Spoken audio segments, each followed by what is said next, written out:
कल तक दिल्ली में 17,386 केस कोरोना के आए टोटल अभी तक।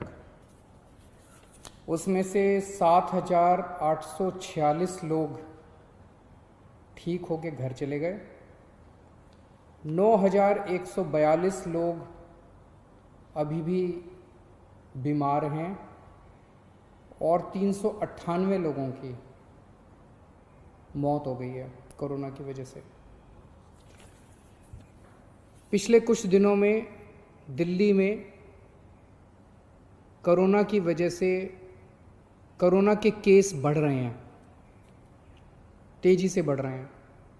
इस बात को हम स्वीकार करते हैं। ये थोड़ा चिंता का विषय है, लेकिन घबराने की कोई ज़रूरत नहीं है। मैं आपका मुख्यमंत्री आपको ये भरोसा दिलाना चाहता हूँ कि आपकी सरकार कोरोना से 4 कदम आगे चल रही है। जितनी ज़रूरत है उससे कहीं ज़्यादा इंतज़ाम हम आपके इलाज के लिए कर रहे हैं। जैसा मैं हमेशा कहता आया हूँ कि हम परमानेंटली ज़िंदगी में लॉकडाउन नहीं कर सकते, सब कुछ बंद करके नहीं रहा जा सकता। आज कोई ये नहीं कह सकता कि 1 महीना लॉकडाउन और कर लो तो कोरोना ठीक हो जाएगा, या 2 महीना लॉकडाउन और कर लो तो कोरोना ठीक हो जाएगा।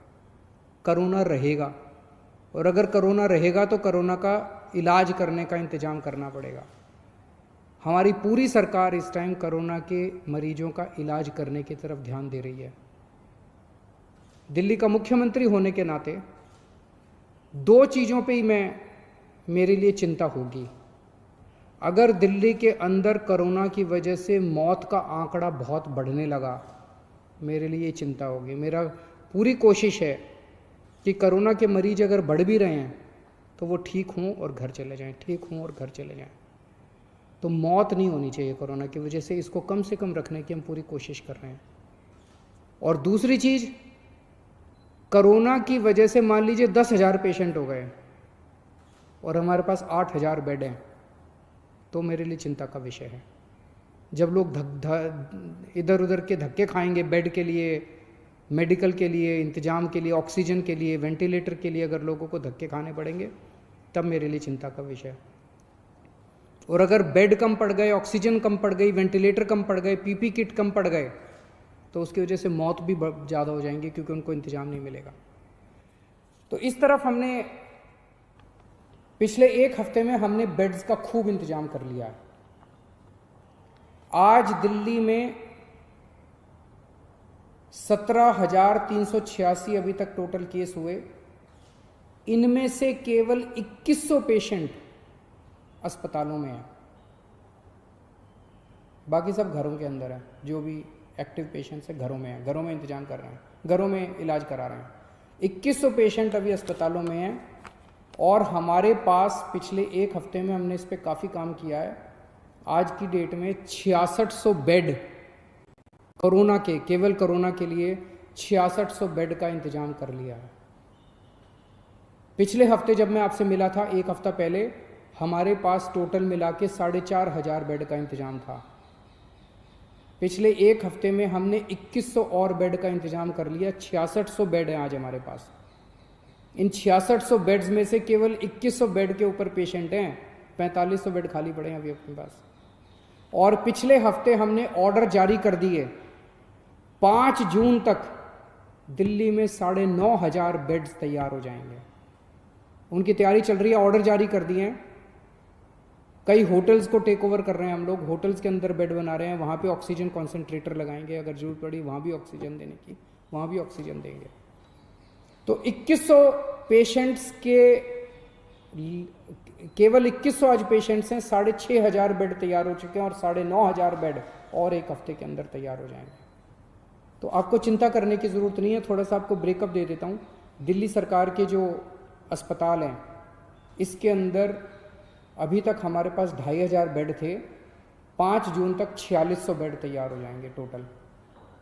केंद्र सरकार के अभी तक 2329 बेड थे, ये थोड़े कम हो गए हैं, 2229 बेड अब केंद्र सरकार के हैं अस्पतालों में।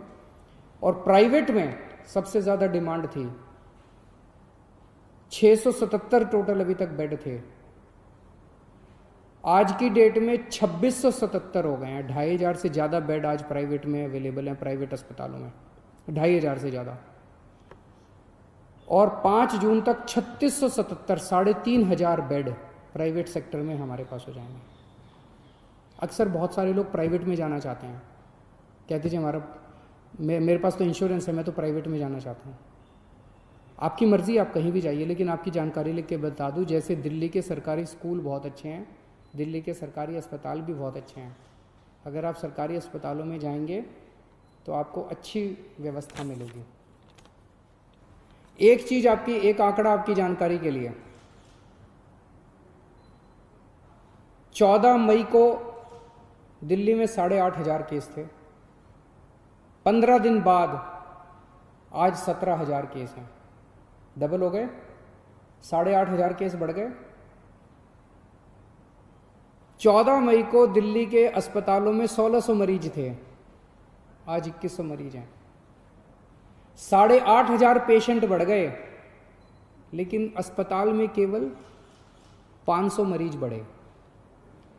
मोटा मोटा मैं कहने की ये कोशिश कर रहा हूँ कि जितने लोगों को कोरोना हो रहा है, या तो उनको कोई सिम्टम नहीं हो रहा, या उनको इतना मामूली सिम्टम हो रहा है, थोड़ी सी खांसी, थोड़ा सा बुखार, कि अपने घर में इलाज कर रहे हैं।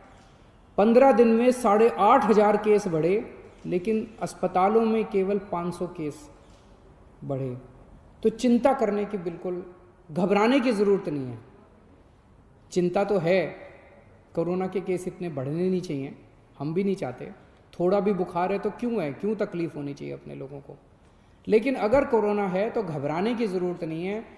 मोस्टली लोग, अधिकतर लोग ठीक हो रहे हैं और अपने घर पे ही ठीक हो रहे हैं। एक परेशानी सामने आई थी कि एक तरफ तो हम कहते हैं जी बेड्स का खूब इंतज़ाम कर लिया, वेंटिलेटर का इंतज़ाम कर लिया, ऑक्सीजन का इंतज़ाम कर लिया, चिंता मत करो, 6600 बेड्स का इंतज़ाम कर लिया। लेकिन अगर किसी के घर में कोई कोरोना का मरीज हो तो वो कहाँ जाए, उसे नहीं पता कि कौन से अस्पताल में कितने बेड खाली हैं, उसे नहीं पता कौन से अस्पताल में कितने वेंटिलेटर खाली हैं। कुछ मामले आए जिसमें कुछ लोगों को धक्के खाने पड़े, जानकारी का अभाव था। एक तरफ बेड खाली हैं और दूसरी तरफ लोगों को पता नहीं है। तो इसके लिए मैंने पिछले हफ्ते आप लोगों को बताया था, एक ऐप बना रहे हैं, ऐप बन गया है, उसकी टेस्टिंग चल रही है। परसों सोमवार को उस ऐप को लॉन्च करेंगे। उस ऐप को आप डाउनलोड कर लेना। उस ऐप में आपको एक अस्पताल का डेटा मिलेगा कि इस अस्पताल में टोटल इतने बेड हैं, इतने खाली हैं, इस अस्पताल में टोटल इतने वेंटिलेटर हैं, इतने खाली हैं। अगर किसी के भी घर में कोई बीमार हो तो आपको पता है कि किस अस्पताल में बेड खाली है और किस अस्पताल में वेंटिलेटर खाली है। आपको कहीं धक्के खाने की ज़रूरत नहीं है, आप उस हिसाब से उसी अस्पताल में जाओगे। जिनके पास स्मार्टफोन नहीं है वो वेबसाइट पे जाके कर सकते हैं, वेबसाइट वेब पेज भी बना रहे हैं, और एक हेल्पलाइन 1031 जो है उसके ऊपर भी ये वाली सारी जानकारी आपको मिल जाया करेगी।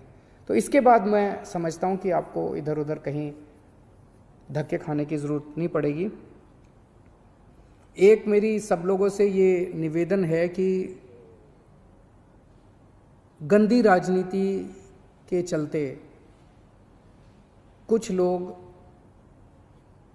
भ्रमित करने वाले वीडियो बनाते हैं। वीडियो कहीं और का है। आज सुबह से कोई एक वीडियो चला रखा है कि देखिए कितनी लाशें दिल्ली के अस्पताल में, वो पता चला कहीं और का है, दिल्ली का है ही नहीं। कल किसी ने चला दिया कि देखो दिल्ली सरकार के अस्पताल में कितना गंदा खाना, वो पता चला दिल्ली सरकार का अस्पताल ही नहीं था, कोई और अस्पताल था, किसी और का अस्पताल था, दिल्ली सरकार का था ही नहीं। तो एक तो मेरी लोगों से, जो भी लोग ऐसा करते हैं उनसे निवेदन है, देश इस टाइम बहुत मुश्किल अवस्था से गुजर रहा है। इस वक्त अपने को सबको राजनीति छोड़ के एक साथ मिलकर देश के लिए काम करना है। इस किस्म की गंदी राजनीति ठीक नहीं है। ये अपने देश को कमज़ोर करती है, अपने समाज को कमज़ोर करती है, अपने लोगों को कमज़ोर करती है, व्यवस्था को कमज़ोर करती है। जब ये कल वीडियो आया कि दिल्ली सरकार के अस्पताल में खाना अच्छा नहीं है, मैंने फ़ोन किए सब जगह एमएस वगैरह को, इसको मैंने पता करो ये क्या है। उनका मनोबल टूटता है। वो कहते हैं जी हम इतना अच्छा काम कर रहे हैं और फिर भी हमारे बारे में इस तरह से दुष्प्रचार किया जा रहा है। जो डॉक्टर, जो नर्स इतना आगे बढ़ के काम कर रहे हैं, आज दिल्ली के अंदर दिल्ली के डॉक्टर्स, दिल्ली के नर्सेज ने इतनी मेहनत करके दिल्ली के अंदर डेथ के फिगर को, मौत के आंकड़े को इतना कम रखा हुआ है, और आप एक किसी और देश का, किसी और शहर का वीडियो चला के कहते हैं दिल्ली में लाशों का ढेर। सोचो उनके मन पे क्या गुजरती है। उनकी मेहनत का हम एक तरह से इंसल्ट कर रहे हैं। ऐसा मत कीजिए। और अगर आपको ऐसा कोई वीडियो मिले तो आंख बंद करके उस पर भरोसा भी मत कीजिए। अक्सर कई सारे ऐसे वीडियो फर्जी चल रहे हैं। अगर कोई सच्चा वीडियो होगा मैं आपको भरोसा देता हूँ उसके ऊपर एक्शन लिया जाएगा, और हमने लिए हैं कि बहुत सारे ऐसे झूठे वीडियो भी चल रहे हैं। नमस्कार।